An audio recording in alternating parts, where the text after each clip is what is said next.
بستری کے دوران عورت کی شرمگاہ کو مکمل شہامت میں لانے کے 3 آسان طریقے۔ جب مرد عورت کے ساتھ ہم بستری کرتا ہے تو اس دوران اگر مرد شہوت میں ہو اور عورت شہوت میں نہ ہو تو مرد بھی بدمزہ ہو جاتا ہے اور ہم بستری سے لطف اندوز نہیں ہوتا۔ ہم بستری کے وقت بعض عورتیں شروع ہی سے شہوت میں ہوتی ہیں، بعض عورتوں کو دیر سے شہوت محسوس ہوتی ہے۔ دوستو، آج کی اس ویڈیو میں ہم آپ کے ساتھ عورتوں کو شہوت میں لانے کے 3 آسان طریقے بتائیں گے۔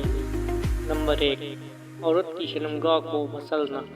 جب مرد عورت کے ساتھ ہم بستری کا ارادہ کرے تو مرد کو چاہیے کہ وہ ہم بستری سے پہلے عورت کو لٹا کر اس کی شرمگاہ کو اپنی ہاتھوں کی انگلیوں سے مسلتا رہے۔ اسی طرح عورت کی شرمگاہ کو مسلنے سے عورت مکمل شہوت میں آ جاتی ہے اور مرد کا نفس اندر لینے کے لیے بےتاب ہو جاتی ہے۔ نمبر 2، عورت کی شرمگاہ پر نفس کو پھیرنا۔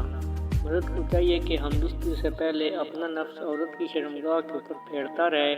جب مرد اور عورت دونوں کی شرمگاہ آپس میں ملتی ہے تو مرد کے نفس کی وجہ سے عورت کی شرمگاہ میں شہوت بڑھتی ہے۔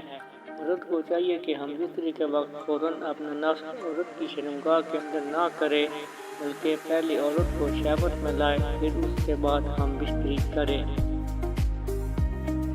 نمبر 3، عورت کی چھاتیاں چوسنا۔ عورت کی چھاتیوں کو چوسنا اور ان کے ساتھ کھیلنا، اس سے عورت بہت ہی زیادہ لذت محسوس کرتی ہے۔ اگر عورت ہم بستری کے وقت شہوت میں نہ ہو تو عورت کی چھاتیوں کے ساتھ کھیلنا اور ان کو منہ میں لے کر چوسنا یہ عورت کو شہوت میں لاتا ہے۔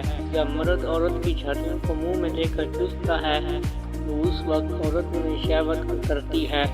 عورت چاہتی ہے کہ مرد کا نفس جلدی اس کی شرمگاہ کے اندر داخل ہو۔